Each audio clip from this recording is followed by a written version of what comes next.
All right, let's dive in. What we're looking at here is a 5-year journey, a real masterclass in how to build a high-impact revenue strategy basically from scratch. We're going to see how things went from just fixing the basics to driving some serious innovation across an entire portfolio. It's a story about data, about strategy, and most importantly, about big-time growth. And when we talk about growth, well, let's just start with the headline number, right?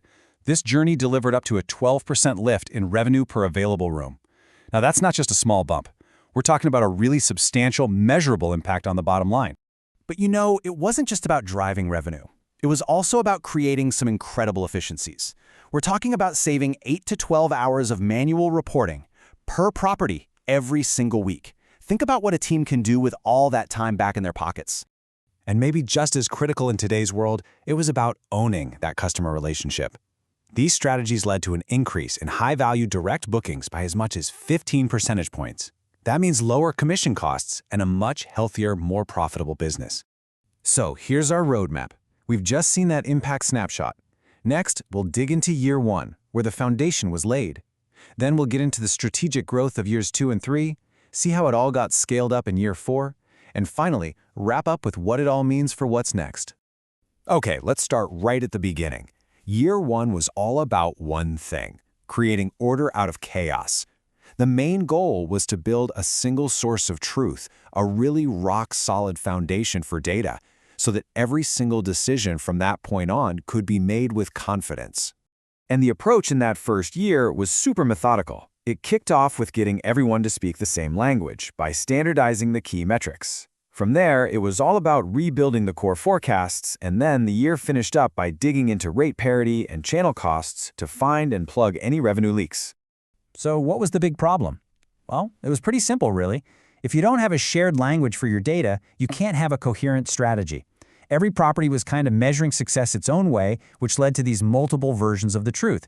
And that just makes decision-making slow, inefficient, and honestly, pretty unreliable. So the solution was a really clear 4-step process. First, standardize all the definitions, so ADR means the same thing everywhere. Second, build one unified reporting model for everyone to use. Third, put rules in place to make sure the data coming in is actually accurate. And finally, and this is key, automate alerts to flag any big changes that need attention right away. And the impact was immediate.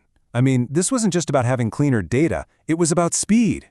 Saving those 10+ hours on reporting meant teams could now react to what was happening in the market in hours, not days. It completely turned a painful chore into a real competitive edge. Okay, so with that solid data foundation in place, the whole game could change. It was time to shift from just fixing problems to actively creating value. This was the big pivot, right? Going from being reactive to being truly proactive in driving growth. And that new, clean data started telling a story. It showed that several key properties were actually underperforming against their direct competition, with an RGI below 1. And what that really means is they were just leaving money on the table, especially on those peak nights when they should have been winning. The answer here wasn't just to guess at new pricing. No, instead it was about using data to build a price elasticity model. This is a way to find that perfect sweet spot, to understand exactly how high you can push your rates on those key dates before you start to lose bookings, which lets you maximize every single dollar. And the bottom line, it flat out worked. By using this data-driven strategy, those key properties saw their RGI jump by up to 8 points in just a couple of quarters.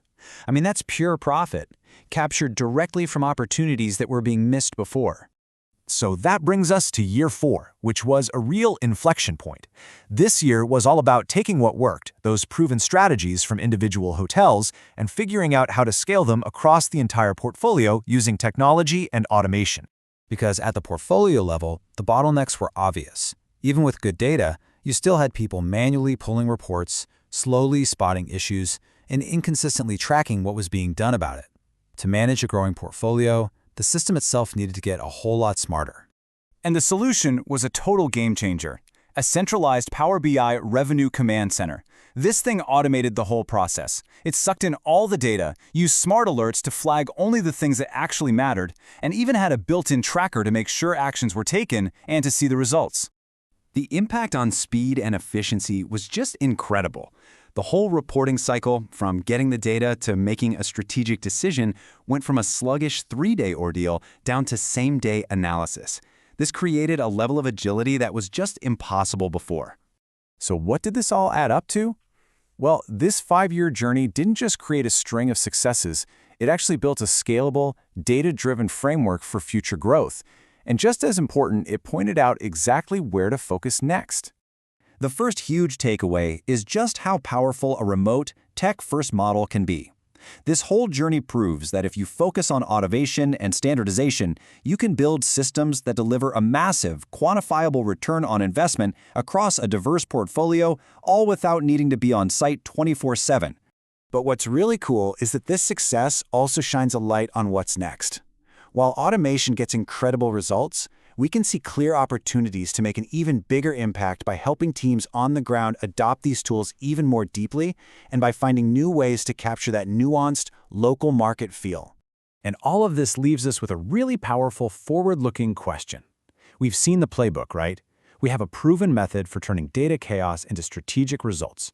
So the real question isn't if it works, but how do we take this same scaled, data-driven approach and point it at our next, even more complex portfolio challenge?